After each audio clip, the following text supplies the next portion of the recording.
Thanks for staying with us. According to the Sacramento Business Journal, the business world is overrun with buzzwords and catchphrases, and it's easy to get jaded when new terms become the flavor of the week.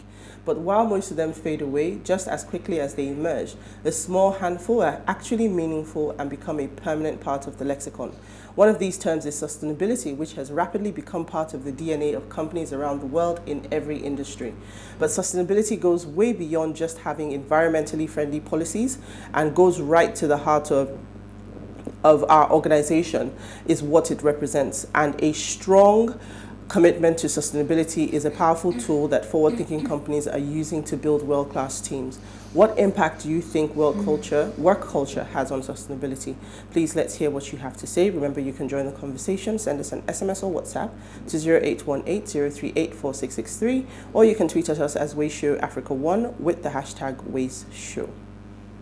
So, Nanke Essien is a business improvement consultant, and she joins us today with a mission to renew, transform, and preserve owner-led businesses in Africa. She's the lead strategist at CISA, a management consulting company focused on providing integrated business transformation and HR services, mainly to owner-led businesses in sub-Saharan Africa for peak performance and sustained business results, leveraging core research and experiential knowledge. So Nanke believes strongly that the work environment can be fulfilling for both the founder and all employees, that owner-led businesses have the capacity to maintain excellence 250 years from inception, wow, and have the potential to be successful second and third generation businesses.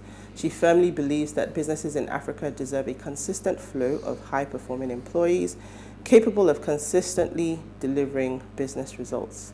And this commitment is evident in all areas of the core advantage VPC transformation system and its successful coaching programs, which has helped entrepreneurs eliminate overwhelm and maintain dominance in their niche. Her works have been showcased on various national newspapers, digital platforms, and talk shows, including the Vanguard newspaper, She Leads Africa, Social Media Week Lagos, Business Day CEO Magazine, Africa Business Radio, Arise TV, Shepreneur with BC Ubo and TAAS, and so much more. So I'll come to Manny quickly. Again, what's the culture like at your organization? Don't put me on the spot.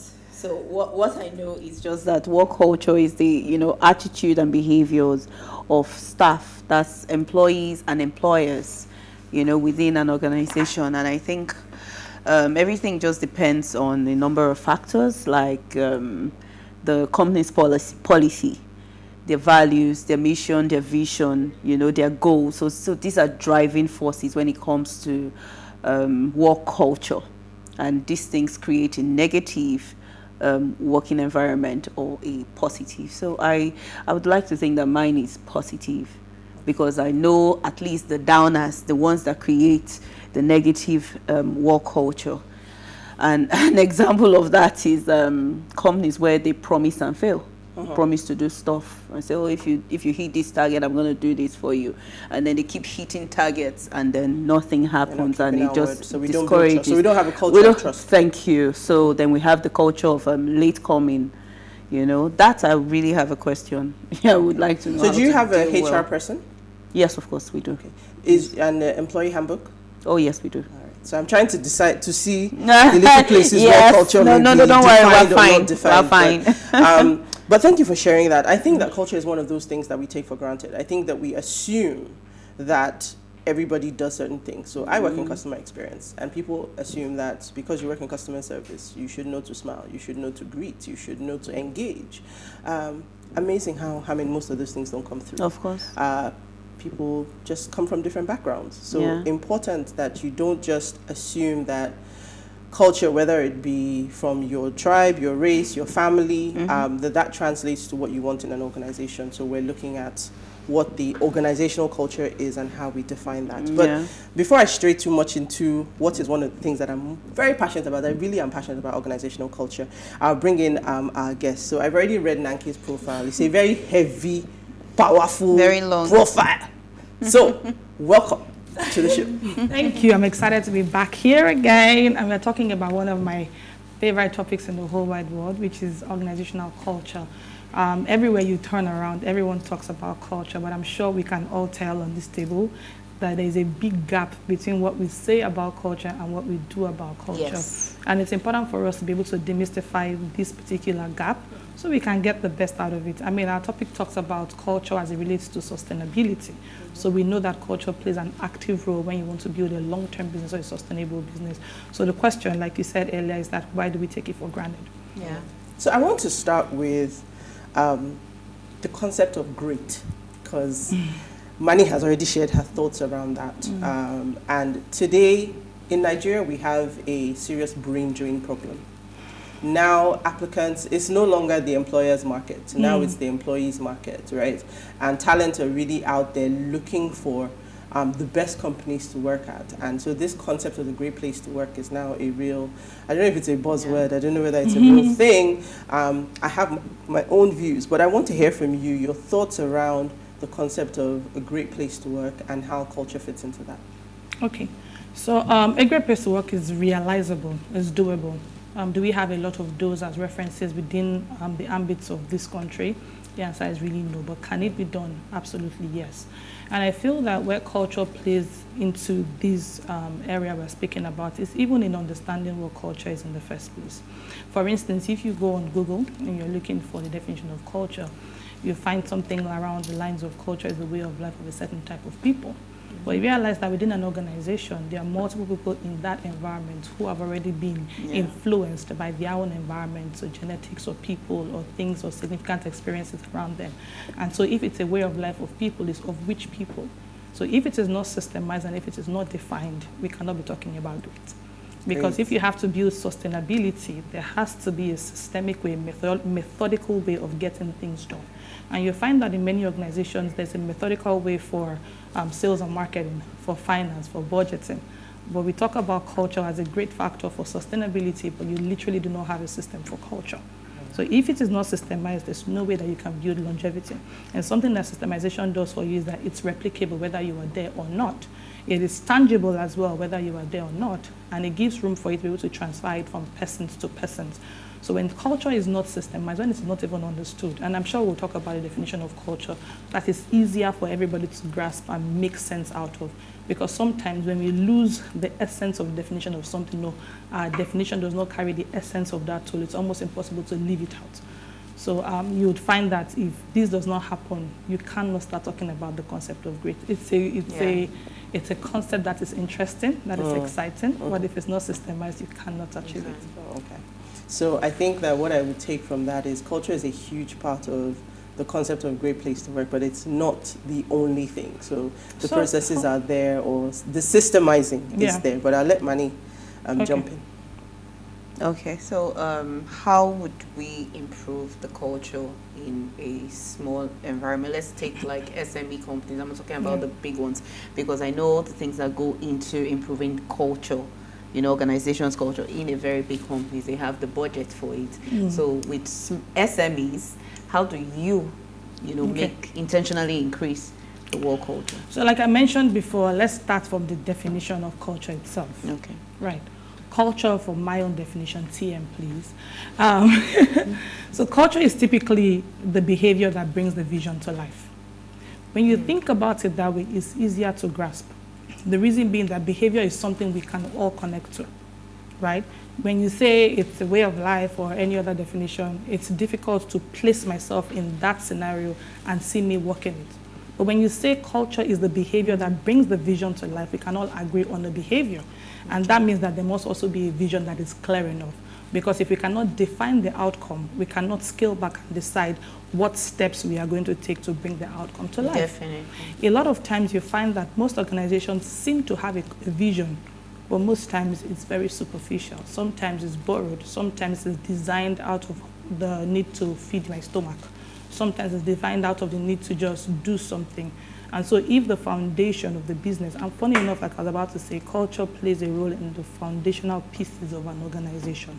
So if my vision by itself is already skated or it's already shaky ab initio, it's almost impossible to start building the foundations or the building blocks of culture. Let me just interject. You said something about if it's about stomach infrastructure, Yeah, it'll be very hard to build. absolutely, long term. Okay, so the driving force must not be No, monetary. because the truth of the matter is that when your vision is outside of you and it seeks to solve a problem, I mean, there's no way light will shine if I there's like no that. darkness. Yeah. to So if solve it a is not problem. outside of you and it's not solving the problem, I mean, when you're solving the problem, you get rewarded in the so the stomach infrastructure is a very happy side effect. It will definitely happen as long as you're driven by a need to solve a problem for a set Yeah, of people, I and those agree. people recognize it.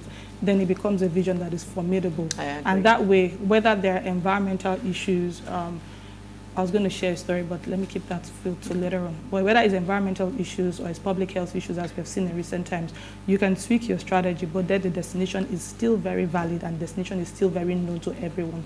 So back to your question about integrating culture in a small organization, it starts from identifying where exactly are we going, and then identifying those behaviors that help us get there, and then identifying how those behaviors will help us get there. That's where processes comes into place.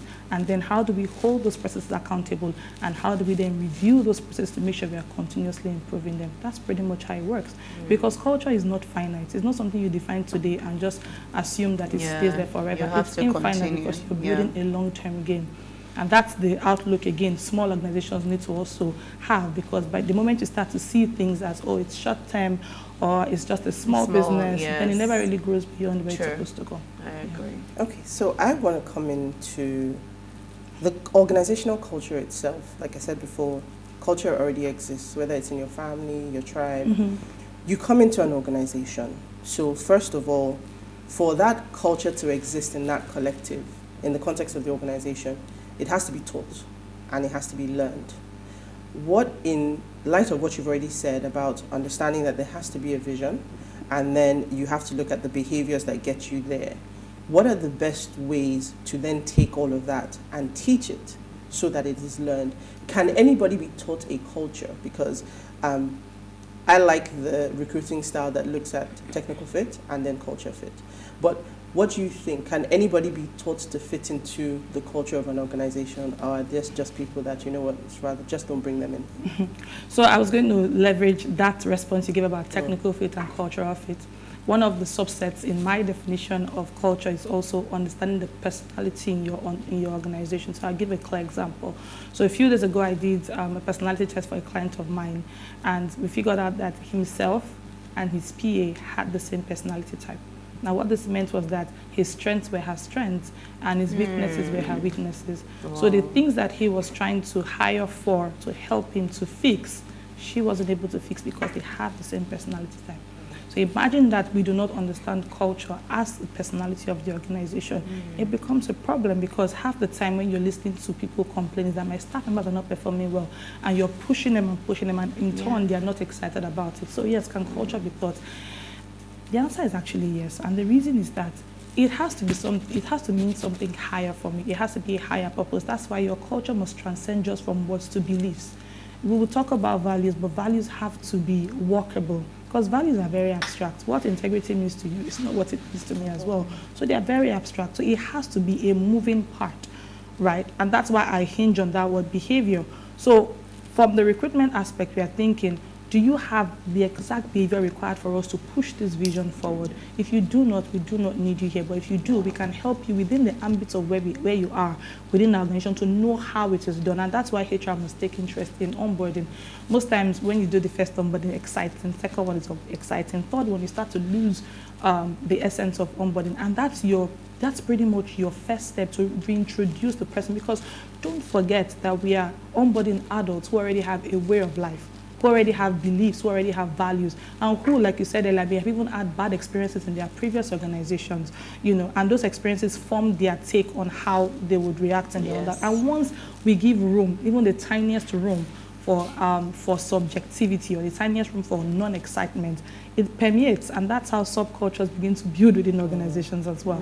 So yes, it can be taught, but the initial place is that whoever is coming in has the requisite behavior to help us drive this vision. All we are doing is to mold them and treat them the way that it works for our environment, because the way culture works in your environment is different from the way it works in yours as well, even if we have the same products in the market or similar types of products. Awesome. Okay, so we're going to take a quick break, and then when we come back, we'll tie culture to sustainability. Stay with us, we'll be right back.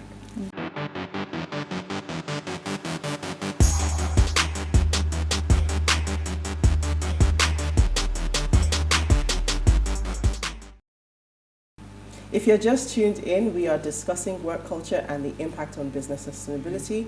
We still love to hear what you have to say, so remember you can join the conversation. Send us an SMS or WhatsApp to 0818-038-4663. Tweet at us at PlusTvAfrica1 with the hashtag WasteShow. I'll come back to the conversation we were talking about sustainability. Now, sustainability in itself has become a bit of a buzzword. I agree with you. It's everywhere. It started out with green policies, and then today it's also. So I think that we should even just clarify what sustainability is in reality. So let's just call sustainability long term, because the actual word is sustained. Yes. That's the actual word, not sustained. When you talk about, if you go online now and seek sustainability, you're seeing climate change, green world, blah, blah. So the actual word is sustained. So how do you sustain this particular success? How do you make it infinite such that it continues to metamorphose into what it is supposed to be? Because it doesn't end, right? So it's actually sustained, that is the word. And your culture is, the operating system behind your phone is what makes your phone to have the longer shelf life, or to make your phone to consistently be and do everything it was designed to be. So think of your culture as the operating system behind the mentality in your organization. And if that comes into play, you find that long term you begin to do work activities or create programs that help your business to be long term and sustained. So think about an organization, for instance, who wants to change the paradigm in terms of hiring people, this particular generation that's a bit shaky when it comes to the workplace. And let's assume that part of the problems that maybe they have, for instance, in the US, where they have student loans to pay. And part of your culture is part of your goal for that period is to attract these people. As a cultural program, you could say to yourself, you know what, we're going to attract people and let them know that we're going to pay 3 months off that particular student loan that they have. That is you creating a program to extend your culture. In that way, when people come into that environment, they come loyal to that environment because this is going on. They have said what they will do, and they have done it. Right? And so when we think about the concept of sustained business, it is not short term, it is not finite, it is infinite. So your programs continue to evolve as the people need to continue to evolve. That means that you must put your ears down to the stakeholders. Stakeholders being the employees, stakeholders being your customers, stakeholders being your vendors.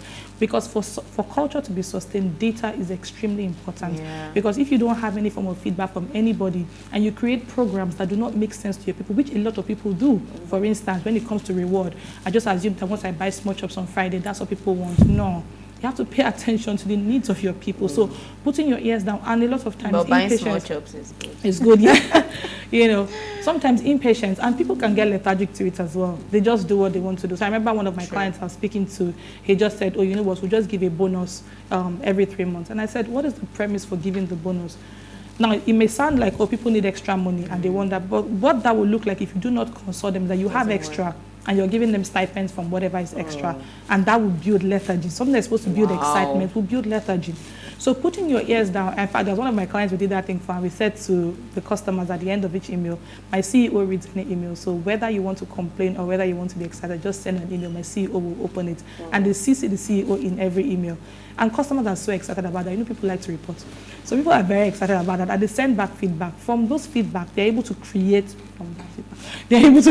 newer products and newer solutions. And the audience are like, oh my God, these people thought about me. It's just simple feedback. So for your culture to align with your sustained goals, there has to be the establishment of the goals. There has to be the understanding of your fundamentals and the behaviors, like I mentioned before. There has to be a systemic way of gathering data so that you're consistently refreshing and reviewing all the programs that aid your culture to grow. So for small organizations, like you mentioned before, it's not necessarily about having big budgets, right? It's pretty much about listening to data and recreating. So again, it might be that you're doing the same thing over and over again, but doing it better, or finding better ways to shorten the process, or finding better ways to serve your customer. That's innovation in itself. It doesn't mean I have to go and create a new product or bring something really mind-blowing. It's just doing the same thing. Kobe Bryant taught us that as well. He would say he continued learning the toss or the dunk until it became muscle memory. So wherever he found the ball, his hand just typically just went to do it. And so when we think about the concept of innovation as it relates to culture, it's not necessarily about doing something. You can be doing the same old thing finding ways to shorten the process, finding ways to make it better as well. And I think the last thing I forgot to mention was accountability. We can't build culture without actually measuring if it's working or not. Yeah, that was my question. How do you directly measure? Exactly, because and that's why you create programs, because culture as itself can be abstract, it can be intangible if you do not create programs around it. So your programs must match what you say, right? Must match the values, must match your fundamentals as well. So once the programs match it, it's easier for you to say, okay, who has or who hasn't, who has lived this exact part of our culture, who hasn't, and please reward them.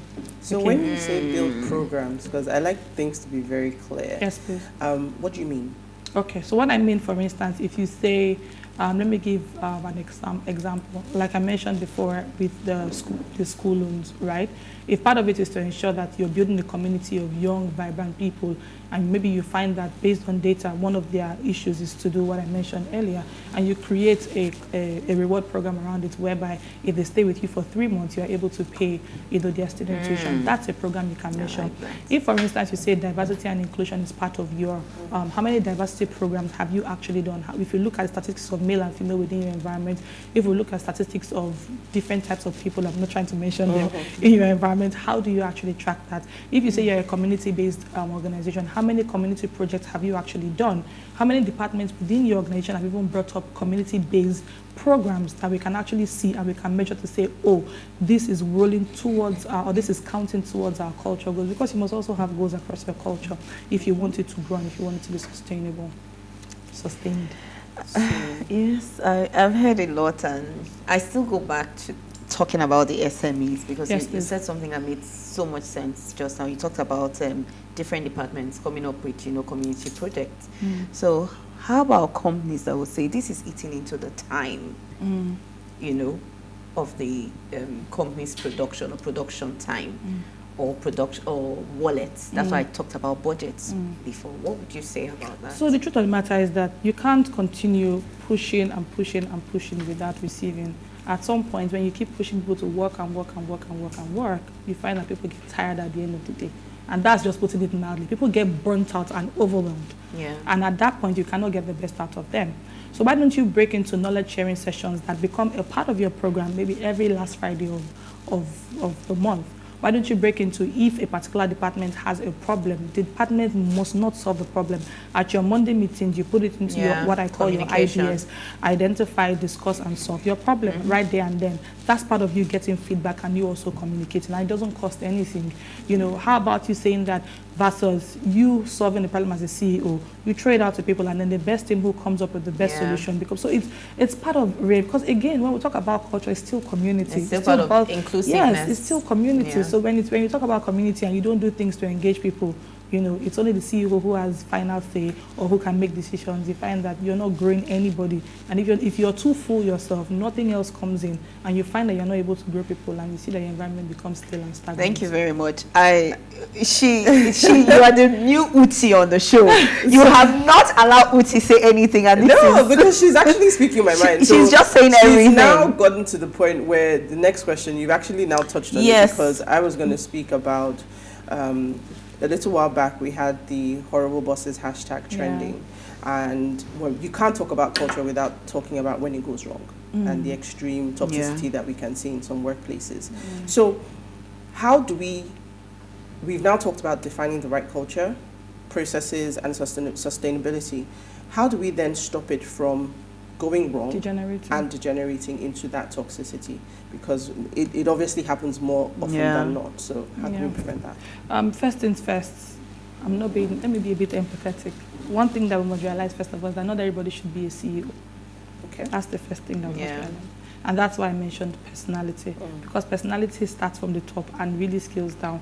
I remember sometime, even I started to imbibe the behavior of my direct boss, right, at some point, because that was the most dominant behavior in my environment. But was it yielding the right results? Maybe not. But it happened over time, right? So in this scenario, before we even get to the point of toxicity, we must define what we want in our environment. And people need to be true to themselves. If you cannot really uphold the standard of culture within your environment, let it go for someone else who can. And that's why you have culture custodians within your organizations who not necessarily act as policemen, but track and check what is going on, feel the pulse of the environment. People are lethargic to surveys, so I won't even suggest surveys, except let me not go into that yet. I'm not endorsing any program, any product here. But I mean, there are some products out there that help with anonymous surveys where you just feel the pulse of people indirectly. So versus saying, how is your boss treating you today? You can ask the question, do you have a headache? Do you understand? Just by the number of people who reference the fact that they have a headache within your organization, you can tell that something is really out of place. And if HR truly comes with recommendations, please pay attention to it. Because again, like I said, there's a huge gap between what we say about culture and what we do about culture. I remember hiring a girl from one of these, new generation companies. And I really thought, she would have very non-traditional views. And I remember the first time I said to her, why are you leaving this place? It seems like a progressive environment. And she said, I don't understand why you go into the office, some people are lying down on the floor doing their work, others are listening to music. And I looked at her like, is that not what you guys really want? And the girl says, no, because I need to think and concentrate. And that's why the concept of personality when it comes to culture, we cannot run away from it. So not everybody is designed to be a CEO. At the moment when you have your culture police, which sometimes in some cases might be HR, I don't really suggest that it's HR because sometimes. You'd be surprised. And in some cases, but I mean, I'm not generalizing. That's why I didn't say it, because I'm not generalizing. But I would assume that you have a culture police, and then you have the fundamentals that you're tracking. Once you see those things going out of line, please check it and let's address it immediately. Because the moment you allow it to fester, I remember one of my colleagues then, he and his boss, or the CEO at the time, they had different ideas of what the goals for his particular unit was. So the CEO was looking to get maybe like 100 million, just putting conservatively as his goal. And this guy kept bringing 10K type jobs, 1 million type jobs. And the CEO was telling me, there's something wrong with you. This thing is not even amounting to a tiny speck of what I truly want in my organization. He did it the first time, brought something he thought was huge, wasn't huge to the CEO, second time, third time. Now, what did that do for him? He went back to his team and said, this CEO is totally unresponsive, And so the CEO noticed for a while, nobody kept coming to him, nobody brought to him new ideas, nobody wanted to sit with him. And so that guy, by virtue of allowing that thing to happen, just created his own pseudo culture. And before you know what happened, they had their own clan, their own community, their own way of life. So even if HR was bringing like progressive ideas and suggestions, you see them being averse to it. But so that's the thing that, and that brings me back to the question I asked, because you're giving 2 examples now of this pseudo culture and the lady who you expected to have it, to be a certain type of culture fit, and she wasn't. So again, should those people remain in the organization? Is it redeemable? Can I bring you to my side to learn the culture, or do I at some point take a decision and say, you know what, this person clearly is the wrong fit for this organization? If you do have the patience to keep them, yes, you do. But if not, you need to clearly explain to them that this place will not enhance your competencies and your skill, because we'll keep grinding on a frictionless ground and cause more injuries. Right. Now, if it is a role, if it's an opportunity where you can move the person to a certain role where maybe they are client facing or behind the scenes, and they seem like people that you can teach over time, then that can happen. But if you're a fast-paced organization, don't try it. I'm sorry. I know people will lose their jobs, but please don't try it. Try to reorganize this person and put them in different roles within the organization. If that doesn't work, you need to clearly let them understand, not you are fired, but that this environment will not heighten your competencies or increase your skills. And I think you should find another place that will help you do that. That's just the best thing to do to save yourself. So your problem of toxicity begins even from recruitment, right? Aside from talking about, aside from the top, it starts from recruitment.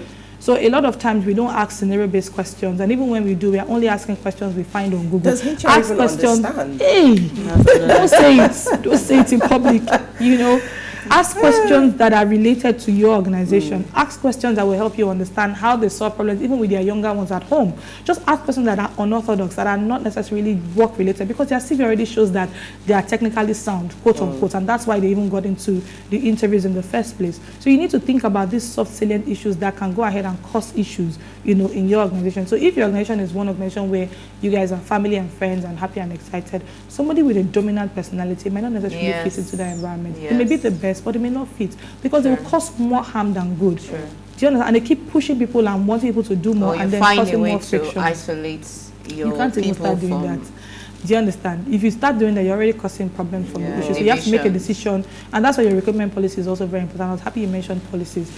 Very important. If it says we cannot compromise, because think of culture as a product. You know, it's a great product. Yeah. If you have a great product, you can hire the right people, because automatically, if you tell somebody, oh, my friend works in Google, for instance, everybody wants to make friends with that person because, oh, it's presumed to be a great place to work. Do you understand? Yeah. So if you have your culture as a great product, it's easier for you to attract people that are similar and are like you. And if you have a great product, you don't hide it. So your everything around you shows the kind of culture you have. And the ones that are not a fit will be repelled. The ones that are supposed to be a fit will come in. Yeah.